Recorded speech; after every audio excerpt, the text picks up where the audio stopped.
తెలంగాణ ప్రభుత్వం ఇల్లు లేని నిరుపేదల కోసం ఒక బృహత్తర కార్యక్రమానికి శ్రీకారం చుట్టింది. అందులోనే భాగంగా ఎవరైతే ఇల్లు లేక గూడు లేక బాధపడుతున్నారో వాళ్ళ కోసం ఇందిరమ్మ ఇల్లు పథకాన్ని ప్రవేశపెట్టింది. మనం ప్రస్తుతం కలెక్టరేట్ కార్యాలయం దగ్గర ఉన్నాం. ఇందిరమ్మ ఇల్లు నమూనా ఒకసారి ఇక్కడ ఏర్పాటు చేశారు. దాన్ని మీకు ఒకసారి చూపిస్తాను. అంటే ఇది మొత్తానికైతే 60 గజాల స్థలం ఉండాలి. అదేవిధంగా 400 చదరపు అడుగుల విస్తీర్ణం ఆ స్లాబ్ ఏరియా ఉండాలి. ఈ తెలంగాణ ప్రభుత్వం వచ్చేసి ఈ ఇల్లు లేని నిరుపేదల కోసం 5 లక్షల రూపాయలు ఇవ్వడం జరుగుతుంది. 5 లక్షల రూపాయలతోనే వాళ్ళు ఇల్లు నిర్మించుకోవాలి. తప్పనిసరిగా కొలతలు మాత్రం తూచా తప్పకుండా పాటించాలని కూడా అటు అధికారులు చెప్పడం జరుగుతుంది. అయితే ప్రస్తుతం మనం ఇక్కడ ఇందిరమ్మ ఇల్లు నమూనా లోపలికి వచ్చాము. ఇది మనం చూడొచ్చు ఇక్కడ విజువల్స్లో. ఇది సింగిల్ బెడ్రూమ్ ఏరియా. మొత్తానికైతే ఈ 5 లక్షలతోని సింగిల్ బెడ్రూమ్ ఏరియా నిర్మించారు. ఇది మనం ఇప్పుడు ఉన్న ప్లేసు, ఇది హాలు. అదేవిధంగా మీకు ఒకసారి ఈ లోపలికి వెళ్తే ఇక్కడ ఎంట్రన్స్ పాయింట్లో రైట్ సైడ్ వచ్చేసి ఇక్కడ కిచెన్ ఉంది. కిచెన్ కూడా చాలా విశాలంగా ఉంది. అంటే ఇందులో కిచెన్ కమ్ అదేవిధంగా ఇటు సైడ్ కూడా దేవుని రూమ్ కూడా ఏర్పాటు చేసుకోవచ్చు.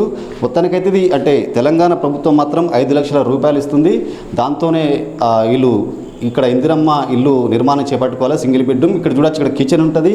ఈ కిచెన్ ముందు ఒకట పెద్ద వెంటిలేటర్ కూడా ఏర్పాటు చేశారు. అంటే ఇది నమూనా, జస్ట్ ఇది నమూనా. అంటే ప్రతి ఒక్కరికి ఎవరైతే అర్హులు గల లబ్ధిదారులు ఉన్నారో వారి కోసం మాత్రమే ఈ నమూనా ఏర్పాటు చేశారు. ఇదే విధంగా కూడా ఇటు ఇళ్ళ నిర్మాణం చేపట్టుకోవాలని కూడా అటు అధికారులు చెప్పడం జరిగింది. అదేవిధంగా ఇక్కడ హాల్కి వచ్చేసి హాల్కి కూడా అటు సైడు ఒక విండో ఏర్పాటు చేశారు పెద్దగా. మీకు ఒకసారి బెడ్రూమ్ కూడా చూపెట్టే ప్రయత్నం చేస్తాను. ఇక్కడ ఈ హాలు అదేవిధంగా ఇటు సైడ్ కిచెన్ ఉంటుంది. ఈ బెడ్రూమ్ సింగిల్ బెడ్రూమ్. ఇది హాల్తో పాటు సింగిల్ బెడ్రూమ్ ఉంటుంది. సింగిల్ బెడ్రూమ్ కూడా దీని చాలా విశాలంగా ఉంది. సింగిల్ బెడ్రూమ్కి మాత్రం ఇటు 2 సైడ్ల అటు విండోస్ ఏర్పాటు చేయడం జరిగింది. ఇటు ఈ బెడ్రూమ్కి 2 సైడ్ల ఇటొకటి అటొకటి 2 సైడ్ల బెడ్రూమ్ ఏర్పాటు చేయడం జరిగింది. అదేవిధంగా దీంతో పాటు దీనికి ఒక ఈ సింగిల్ బెడ్రూమ్కు అటాచ్ బాత్రూమ్ కూడా ఏర్పాటు చేయడం జరిగింది.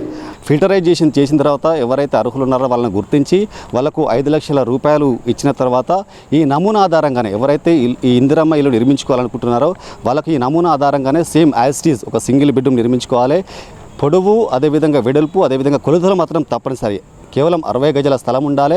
400 చదరపు అడుగుల స్లాబ్ విస్తీర్ణం ఉండాలి. సింగిల్ బెడ్రూమ్ ఉండాలి. అదేవిధంగా ఈ కొలతలు మాత్రం తూచా తప్పకుండా పాటించాలని కూడా అటు అధికారులు కూడా ఆల్రెడీ చెప్పడం జరిగింది. దీంతో ప్రతి నియోజకవర్గానికి 3500 ఇండ్లు మంజూరవుతున్నాయి.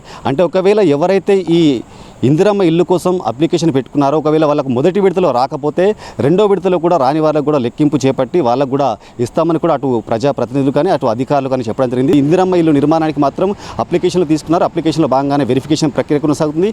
వెరిఫికేషన్ ప్రక్రియ కొనసాగిన తర్వాత ఎవరైతే అర్హులు ఉన్నారో వాళ్ళకు మొదటి విడతగా ఇండ్లు మంజూరవుతాయి. దానిలో భాగంగానే 5 లక్షల రూపాయలు కూడా మంజూరవుతాయి. 5 లక్షల రూపాయలు మంజూరైన తర్వాత మాత్రం సేమ్ ఇదే మోడల్గా ఈ ఇల్లు నిర్మించుకోవాలని కూడా అటు అధికారులు చెప్పడం జరుగుతుంది. వీడియో జర్నలిస్టు శేఖర్తో శ్రీనివాస్, మైత్రి ఛానల్, కరీంనగర్.